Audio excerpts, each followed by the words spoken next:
Imagine this, you're 7 years old. You rush home from school, bursting with excitement about the drawing you made, a family portrait with a bright yellow sun and everyone smiling. You find your mother in the kitchen, staring at her phone. You hold up the drawing, pride radiating from your small body. She doesn't look up. You say her name. Nothing. You move closer, the paper crinkling in your nervous hands. Still nothing.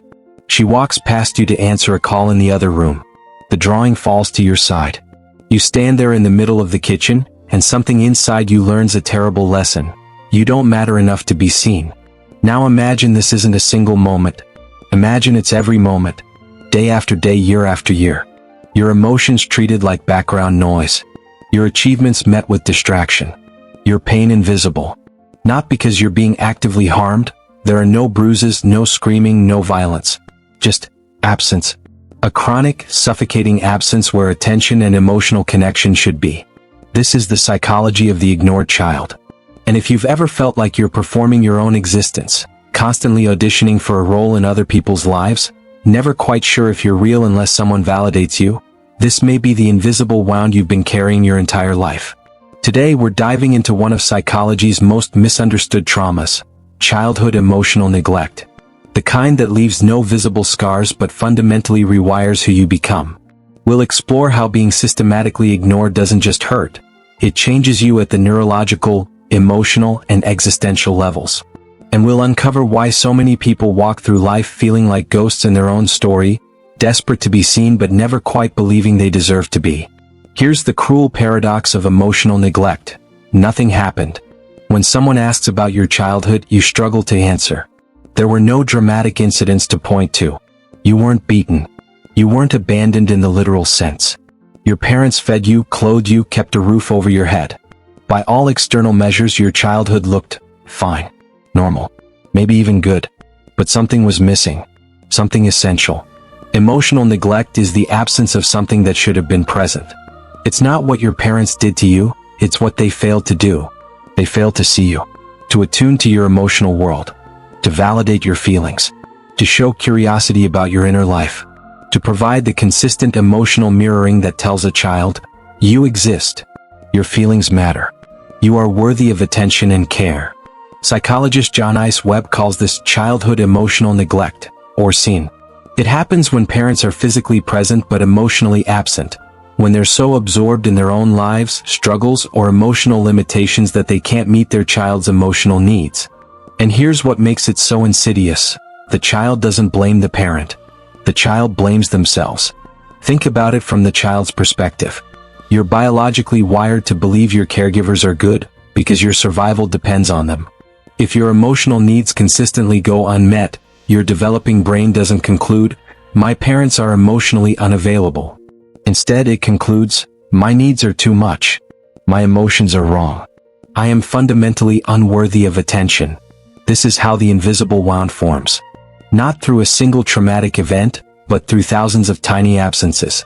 Each time your excitement was met with disinterest. Each time your sadness was dismissed as dramatic. Each time you learned to shrink yourself to avoid being a burden. Each time you stopped sharing because no one really listened anyway. Dr. Bessel van der Kolk, trauma researcher and author of The Body Keeps the Score, notes that developmental trauma, including chronic emotional neglect, can be more damaging than single-event trauma because it occurs during critical periods of brain development. It doesn't just hurt you, it shapes the very architecture of yourself. But here's where it gets even more complicated.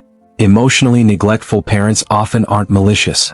They might be depressed, overwhelmed, dealing with their own unprocessed trauma, or simply emotionally illiterate, raised by parents who never taught them how to attune to feelings. They might even love you deeply while being completely unable to see you emotionally. This creates a cognitive dissonance that follows the ignored child into adulthood. My parents loved me, so why do I feel so damaged? Nothing bad happened, so why can't I function like everyone else? You end up gaslighting yourself, minimizing your own pain, feeling guilty for feeling hurt when you had it so much better than others. This internal invalidation becomes its own form of continued neglect. You become to yourself what your parents were to you, emotionally dismissive. The result? You walk through life carrying a wound no one can see.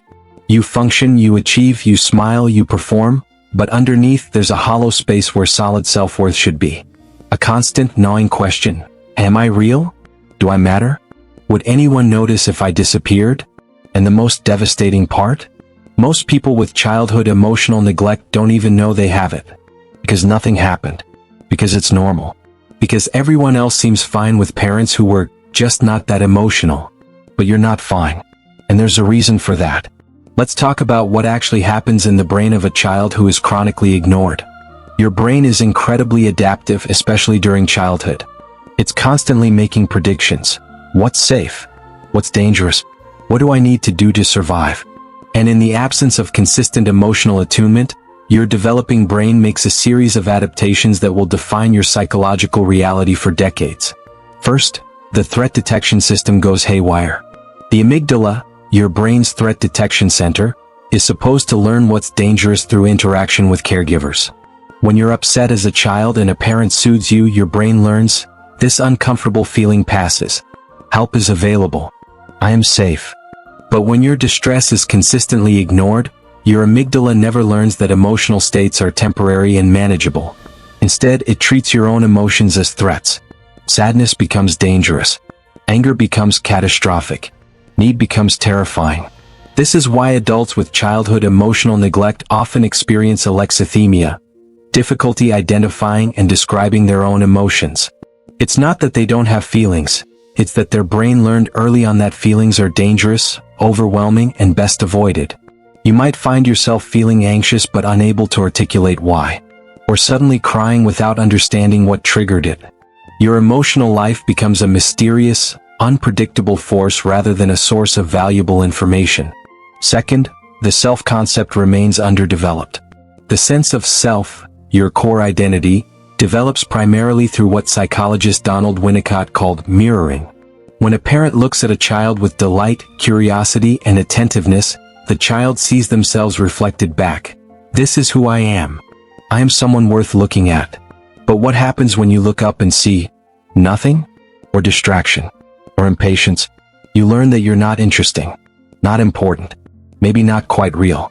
The ignored child often develops what's called a contingent self-esteem, a sense of worth that depends entirely on external validation. Because you never internalized a stable sense of, I am valuable simply because I exist, you learn to earn value through achievement, performance, or meeting others' needs. You become what psychologists call other-oriented. Your internal compass doesn't ask, what do I want? What do I feel? Instead, it constantly scans the environment. What do they want from me? How do I need to be to earn attention? Third, attachment systems become disorganized. Attachment theory, developed by John Bowlby and Mary Ainsworth, shows that children develop relational blueprints based on early caregiver interactions. Emotional neglect often creates what's called disorganized attachment, a paradoxical state where you simultaneously crave closeness and fear it. You desperately want to be seen and loved, but you don't trust that you're worthy of it. So you develop contradictory strategies. You pursue connection but sabotage it when it gets too close. You test people constantly to see if they'll stay. You push them away to avoid the inevitable rejection you're certain is coming. In neuroscience terms, your brain's social engagement system, the ventral vagal complex, and your threat response system are in constant conflict. Intimacy triggers both longing and panic. Being alone hurts, but being with someone feels dangerous. Fourth, the default mode network becomes a prison. The default mode network, DMN, is the brain system active when you're not focused on external tasks, when you're daydreaming, reflecting, or just being. In healthy individuals, this network generates a coherent narrative of self. But in people with childhood emotional neglect, the DMN often becomes a source of suffering. Because you never developed a positive internal narrative, your mind defaults to rumination, self-criticism, and anxiety. Your inner voice isn't a companion. It's a harsh judge constantly cataloging your inadequacies. You can't just be with yourself because yourself feels like a void. Or worse, a shameful secret that must be hidden at all costs. This is the architecture of invisibility, a brain that treats emotions as threats, a self-concept built on quicksand, relationships that feel impossible, and an inner world that offers no refuge. And here's the crucial part. These adaptations made perfect sense when you were a child. minimizing your needs, becoming hyper-attuned to others, suppressing emotions. These strategies helped you survive an environment where your emotional reality was consistently invalidated. But what helps you survive childhood often destroys you in adulthood. By the time you reach adolescence, something extraordinary and tragic has happened. You've become a masterful performer of human existence, but you've lost touch with who you actually are. The psychoanalyst Donald Winnicott described this as the false self, a protective persona developed when a child's true self isn't met with acceptance and attunement. The false self is designed to be acceptable, undemanding, and worthy of the attention that the true self was denied. You learn to perform emotions rather than feel them. You smile because that's what people want. You laugh at jokes you don't find funny. You express enthusiasm for things that bore you. Not because you're being deliberately fake, but because you've learned that your authentic responses don't register with others. So you mimic what seems to work. You become who you think you need to be to matter. This manifests in different ways depending on family dynamics. The overachiever, you learned that the only time you got attention was when you succeeded. So you became obsessed with achievement. Perfect grades, impressive career, curated social media presence. But no matter how much you accomplish, the void remains. Because you're not pursuing success for yourself, you're pursuing it as evidence of your right to exist. Every achievement feels empty because you're still just trying to get your parents, or their internalized voices, to finally look at you with pride. But the approval you seek is always retrospective, always trying to fill a need that could only be met in childhood. The caretaker, you learned that the only time you felt valuable was when you were useful. So you became everyone's therapist, everyone's helper, everyone's emotional support. You anticipate needs before they're expressed. You make yourself indispensable. Because if people need you, they won't leave you. If you're caring for them, you have a reason to exist. But this creates relationships where you're constantly giving and never receiving. And the resentment builds, though you can barely admit it to yourself because your entire identity is built on being selfless. The invisible one, you learned that the safest strategy was to disappear. Don't ask for anything. Don't make noise. Don't have needs. You became so good at being unobtrusive that you mastered the art of vanishing in plain sight. People describe you as low maintenance or easygoing, and you've learned to wear this as a badge of honor. But inside you're screaming. You're desperately lonely. And you've become so disconnected from your own needs that when someone asks what you want, you genuinely don't know. The rebel, you learned that negative attention was better than no attention. So you created drama, pushed boundaries, became difficult. At least when people were angry at you, they were seeing you. At least conflict felt like contact. But this strategy is exhausting and ultimately reinforces your core belief. I am too much.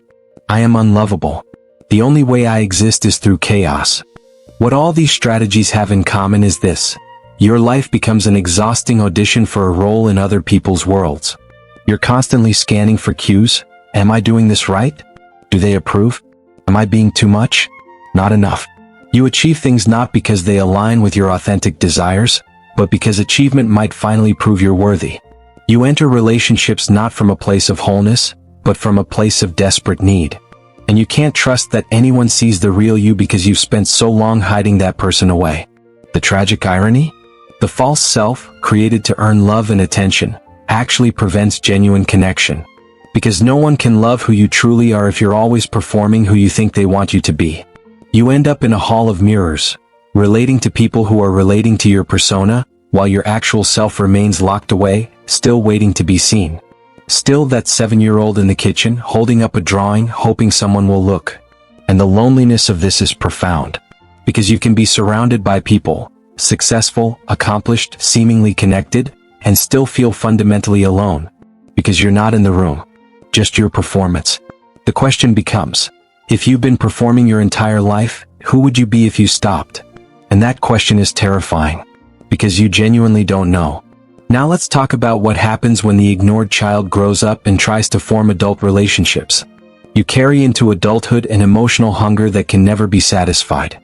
Because what you're seeking is something that can only be given in childhood. Unconditional attention, consistent attunement, the foundational experience of being seen for who you are without having to earn it. You meet someone, a friend, a romantic partner, and initially their attention feels like water in the desert. Finally, someone sees you. Finally, someone cares. The relationship becomes intoxicating because it's filling that childhood void. But here's the problem. No adult relationship can heal childhood emotional neglect. It's the wrong medicine for the wound. You're trying to get from a peer what you needed from a parent. And when they inevitably fail to provide constant, total attunement, because they're human with their own needs, you interpret their normal boundaries as rejection. This creates several destructive relationship patterns. Pattern 1, the bottomless need.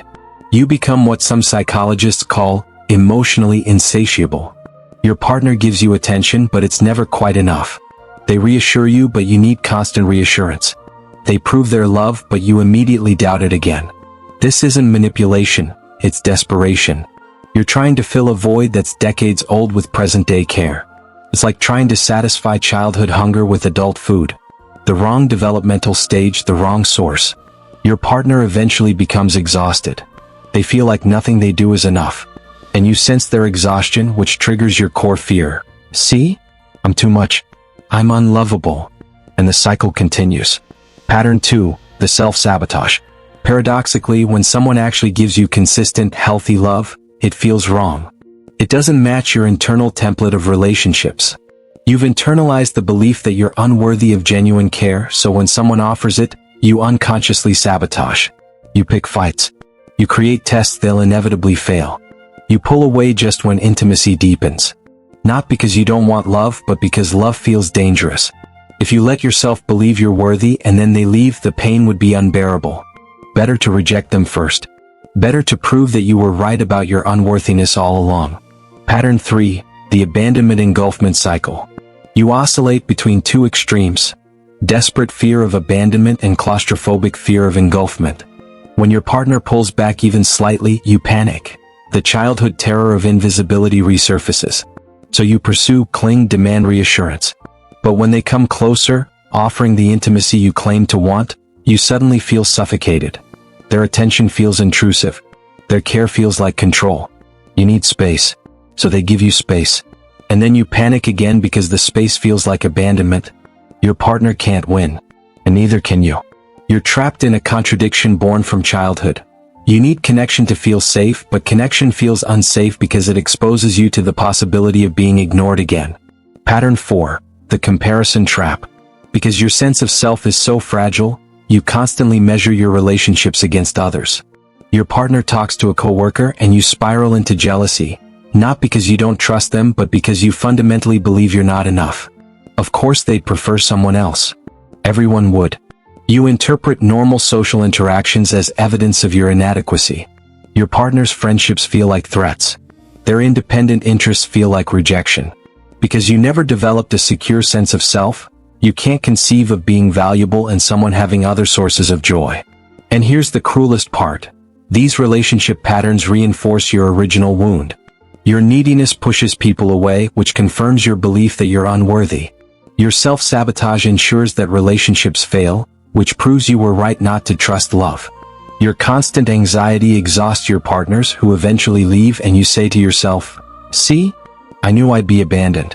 I knew I wasn't enough." The ignored child within you keeps recreating the original dynamic, trying to master it, trying to finally get it right, but using the wrong tools in the wrong context with the wrong people. You're not looking for a partner. You're looking for the parent who finally sees you. And when romantic partners inevitably fail to be that, you experience it as a re-traumatization rather than a normal relationship challenge. This is why self-help advice like "just love yourself first" or "you complete you" feels impossibly hollow. Your brain literally didn't develop the neural circuitry for self-soothing and internal validation. Telling you to just be confident is like telling someone who never learned to swim to just not drown. The hunger is real. The need is real. But the solution isn't more desperate attempts to get from others what you missed in childhood. The solution is something far more difficult, and far more healing. Let me tell you about Sarah. She's 32, successful marketing director, beautiful apartment, Instagram that makes her life look enviable. On paper, she's thriving. But Sarah spends most of her mental energy managing a constant, low-grade terror that she doesn't actually exist. She grew up in a house that looked perfect from the outside. Her parents weren't abusive. Her father was just focused on work. Her mother had a lot on her plate. There were family dinners, birthday parties, the appropriate displays of functional family life.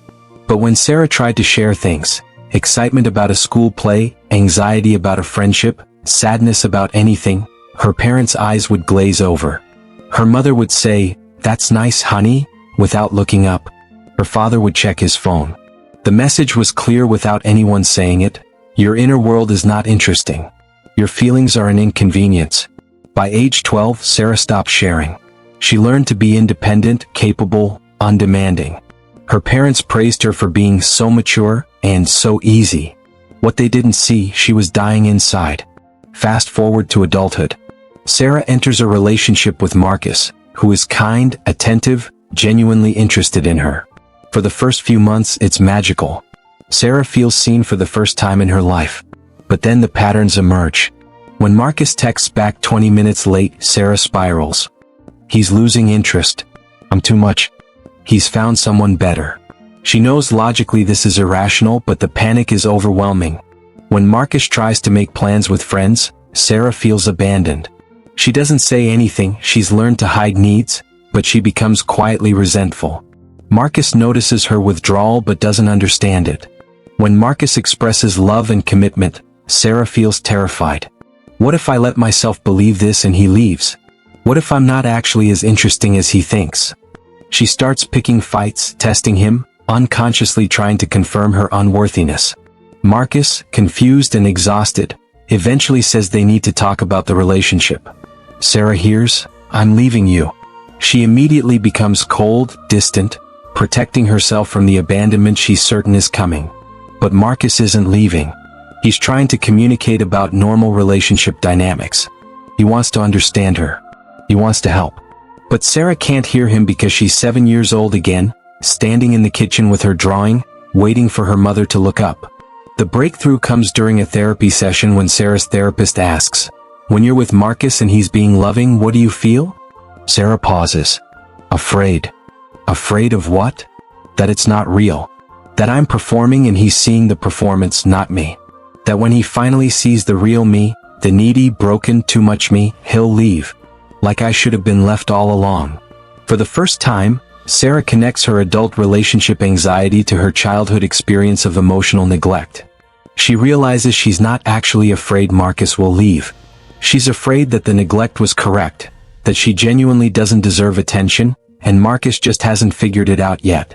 Recovery isn't instant. But Sarah begins the slow work of grieving the childhood she didn't have, recognizing the adaptations that helped her survive but now harm her, and learning, slowly, painfully, to trust that she might actually be worthy of the attention she's always craved. She learns to notice when the 7-year-old inside her is reacting instead of her adult self. She practices tolerating Marcus's love without sabotaging it. She starts, for the first time, asking for what she needs directly instead of testing whether he'll intuit it. It's the hardest thing she's ever done, because it requires believing something that contradicts her entire lived experience, that she matters, that her feelings are valid, that she deserves to be seen. Some days she believes it. Most days she's still learning. So how do you heal from something that never happened? How do you grieve an absence? Step 1. Recognition, naming the invisible wound. The first step is the hardest, acknowledging that childhood emotional neglect is real trauma, even though there's no dramatic story to tell. You have to stop minimizing your pain. Stop comparing your suffering to others. Stop telling yourself you should be over it. You have to say, something essential was missing from my childhood. I deserved emotional attunement and didn't receive it. That has profoundly impacted who I became. And this is not my fault. This recognition often brings a strange relief mixed with grief. Relief because suddenly your struggles make sense. You're not broken or weak or overly sensitive. You're responding normally to abnormal developmental circumstances. But also grief. Deep, aching grief for the child you were who needed to be seen and wasn't. Grief for all the years you've spent believing you were the problem. Step 2. Grieving what never was. This is counterintuitive grief. You're not grieving something you lost, you're grieving something you never had. The parent who should have been curious about you. The childhood where you felt secure. The foundational belief that you matter.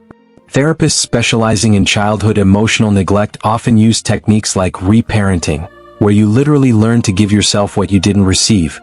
Curiosity about your own feelings, validation of your experiences, permission to have needs. You write letters to your younger self. You look at childhood photos and practice feeling compassion for that child instead of shame. You consciously challenge the critical inner voice that sounds suspiciously like your emotionally absent parents. This feels absurd at first. Childish. Indulgent. Of course it does. You were trained to believe your needs are illegitimate. But gradually something shifts.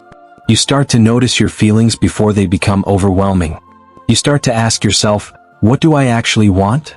Instead of scanning for what others want from you. You start to believe in small moments that you might be inherently valuable. Step 3. Rebuilding the architecture. Remember that brain adaptation we discussed? The good news, neuroplasticity means your brain can change. The bad news, it requires consistent, deliberate practice over months and years. You have to literally train your amygdala that emotions aren't threats. This means practicing feeling without immediately trying to fix, suppress, or understand. Just, I feel sad. I'm not in danger. This will pass. You have to build new attachment patterns through what psychologists call corrective emotional experiences. Relationships, therapeutic or personal, where your needs are consistently met, where you can be vulnerable without punishment, where attention is freely given. You have to develop your default mode network into a friendlier place through practices like self-compassion meditation, internal family systems therapy, or simply learning to speak to yourself the way you'd speak to a friend. Step 4. Setting boundaries and redefining relationships. As you heal, you'll likely need to renegotiate relationships, including with your parents if they're still living. This doesn't necessarily mean cutting contact, though sometimes it does. It means accepting that they cannot give you what they couldn't give when you were a child. They will likely never acknowledge the neglect. They will probably minimize or defend. They may be incapable of the reflection required to understand what they didn't provide. And you have to grieve that too. The fantasy that they'll finally see you. The hope that they'll apologize. The dream of retroactive healing. You learn to get your needs met elsewhere, through therapy, through chosen family, through partners who are capable of attunement. You learn to stop casting your parents in roles they cannot play. This is liberation, but it feels like loss. Step 5. Rewriting the narrative. The final stage is the hardest. Consciously choosing to believe a different story about yourself. The old story, I am fundamentally unworthy of attention. My needs are too much. I am only valuable when I'm useful or achieving. I am destined to be invisible. The new story, I deserved emotional care and didn't receive it. That was about my parents' limitations, not my worth. I am inherently valuable. My needs are legitimate. I can learn to see myself even if they couldn't. You won't believe the new story immediately. Your brain has decades of evidence for the old one, but you practice anyway. You act as if it's true until sometimes you genuinely feel it. You celebrate small victories. The day you ask for help without apologizing. The day you feel angry and don't immediately suppress it. The day you receive a compliment and don't deflect.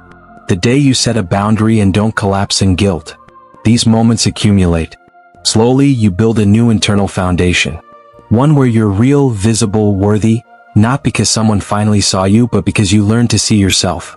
The truth is, you cannot undo childhood emotional neglect. You cannot go back and get the attunement you needed at 7 or 12 or 16. But you can stop waiting. You can stop performing. You can stop trying to earn what should have been freely given. You can begin the painstaking work of becoming your own compassionate witness. Of parenting the parts of yourself that were ignored. Of building the internal sense of worth that no one gifted you. It's not fair that you have to do this work. It's not fair that you're healing from something that never happened. But it's also not a life sentence. The ignored child you were doesn't have to dictate the person you become. You can learn to take up space. To have needs without shame. To be seen without performing. To exist without auditioning. You can learn that you were always worth seeing, they just weren't looking. The psychology of the ignored child is the psychology of invisible trauma. The kind that leaves no scars on the body but fundamentally shapes the architecture of self. It's the wound of absence, of chronic emotional invisibility, of learning that your inner world is uninteresting and your needs are burdensome. It's the adaptation of becoming whoever you need to be to finally matter, only to realize you've lost track of who you actually are. It shows up in adult life as insatiable hunger for validation, relationship patterns that recreate childhood dynamics, an exhausting performance of existence, and a persistent, haunting question, am I real? But here's what we know. Recognition is the first step toward healing. When you can name childhood emotional neglect, when you can stop gaslighting yourself about your pain, when you can acknowledge that absence is a form of trauma, that's when change becomes possible. The path forward isn't about finally getting your parents to see you. It's about learning to see yourself. It's about grieving what you didn't receive, rebuilding your neural architecture through new experiences, and consciously choosing a different narrative about your worth. It's about understanding that the ignored child inside you was always worthy of attention, and that you now can finally provide it. You were never too much. You were never uninteresting. You were never unworthy of being seen. You were just unseen. And that was never about you. So the question isn't, why am I like this? The question is, now that I understand what becomes possible? Maybe you stop auditioning. Maybe you start taking up space. Maybe you practice believing just for a moment that you matter simply because you exist.